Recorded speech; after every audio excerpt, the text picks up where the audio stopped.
Yes, unang-una, malaking bagay po ito dahil 10 piso po itong diskwento kada litro ng gasolina, lalo na diesel. So, initially, nag-submit na kami ng mga list. Lahat ng mga membro namin, especially dito sa buong Pangasinan, na mayroon na kaming list na sinabit sa LTFRB na mabibigyan ng 10 peso discount sa mga piling gasoline stations. Hopefully, nasa namin this week na may patupad kaagad ito dahil mismong LTFRB rin ang nagsabi sa amin na maghintay-hintay lang at inihintay namin kung kailan nila ipapatupad ito. Hopefully, maasa kami na ngayong linggo na ito ipatupad. Unang-una, hindi pa naman natin naramdaman talaga yung pagbabalik ng diesel natin. Mataas pa rin. Last week, nagbawas ng almost 2 pesos. Ngayon, nagdagdag ng almost 3. So, mataas pa rin siya. Inaasahan namin na babalik siya sa dati. Kundi man dati, kahit mga 60 pesos. Tapos, yung hiling namin na dagdag pasahe, sana aproban na. Magkano po ba ito pong hiling po ninyong dagdag na pamasahe, sir? Lalong-lalo na papalapit na naman po ito pong pagbubukas ng klase, Sir Bernard. Initially, may piso tayo na hinihingi, no? So, nagkaroon na ng anunsyo nung una, subalit binawi kaagad ng ating mahal na Pangulo. So, umaasa pa rin kami na ipatupad yung piso na dagdag pasahe. Sir Bernard, napapansin natin, no, yung mga ibang mga jeepney drivers, paiba-iba yung singil po nila. Meron yung naniningil ng 15, meron yung naniningil po ng 13, yung iba, talagang binabalik din po talaga nila yung sukle kapag nag-abot ka ng 15 pesos dahil may mga, may mga pasahero tayo na talagang hindi na kinukuha po yung kanilang mga sukle. Sir, kayo ba sa Autopro, may mga natatanggap pa yung report ng sobrang singil sa pamasahe sa inyo pong mga miyembro? Sa ngayon, yung overcharging, yung hindi nagbibigay ng sukli, wala pa naman nakakarating sa atin. Subalit, ang lagi namin sinasabi na sundan nila yung minimum na 13 pesos. So, mga nakaraang mga linggo, nung mataas-taas talaga yung diesel, may mga nagbibigay talaga ng 15, may mga nagbibigay ng 20, na hindi na kinukuha yung sukle. Yes po. So, palit ng minimum talaga natin sa ngayon ay 13 pesos. Kahit tayo sa bus, Sir Bernard, napansin natin yan. Sa jeep, walang nangyaring pagtataas po ng singil sa pamasahe. Pero sa mga bus, napansin po natin yan, nadagdagan ng 5 hanggang 10 piso yung singil po nila. Medyo nagkakaroon na po ng mga pagbabago doon sa price, medyo bumababa. Pero yung singil po nila, nandoon na po sa na-adjust na singil po nila na nadagdagan nga po ng 10 piso, Sir Bernard.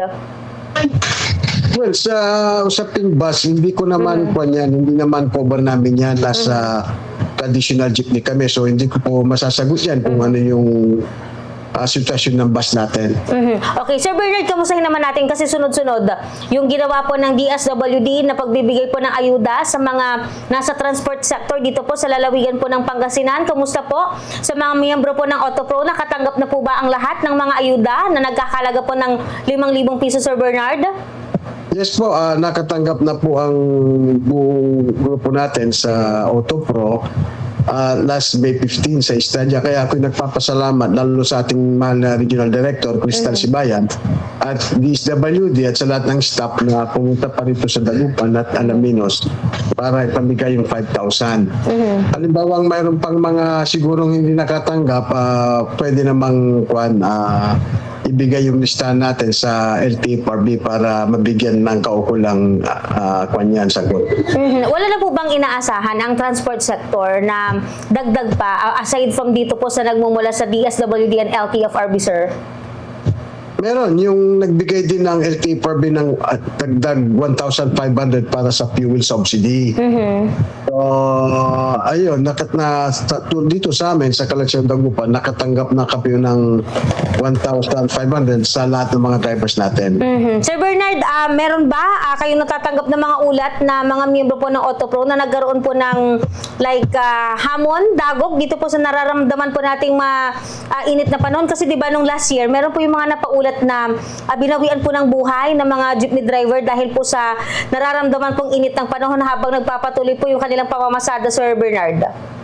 Yes, actually, nangyari sa amin last year yan. So, hindi tayo nagkukulang sa paalala sa mga drivers natin, sa mga member ko at sa lahat ng mga taga-transport sa Pangasinan na kung alam talaga nilang super init, medyo ihinto muna nila. Pahinga kahit isang oras o magdala lagi ng tubig at kung may mga iniinom sila mga gamot at huwag nilang kalimutan, magdala sila lagi.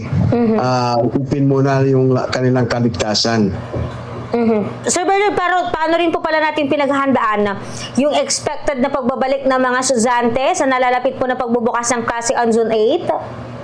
Pero unang-una, natutuwa kami dahil siyempre dadagsa yung mga passengers naman at at least kahit paano magkakaroon ng additional kita yung mga drivers natin. So ang bilin na lang natin sa mga operators and driver na paghandaan din nila ang kanilang mga sasakyan, i-condition nila at sana walang masira sa daan. Yung tinatawag nating roadworthy para hindi pa mapahamak yung ating mga pasaheros. Tumataas po ba talaga yung kita, Sir Bernard, ng mga mga jeepney drivers and operators natin kapag nagbabalik po yung pasok ng mga estudyante ho?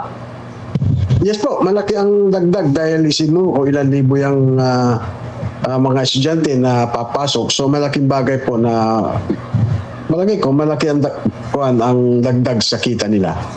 Okay po. Sir Bernard, baka meron po kayong mga panawagan, mensahe na nais pong ipabot, lalong-lalo na sa mga miyembro po ng Autopro at sa ating mga mananakay. Go ahead po, Sir Bernard. So, unang-una, nananawagan ako sa mga operator at mga drivers na mayroon ng abiso rin ang LTFRB tungkol dun sa diskwento natin sa mga gasoline stations. So, may mga piling gasoline stations na pwede nating pagkruduan. So, inatabayan lang namin ang go signal ng LTFRB kung kailan ito full implementation.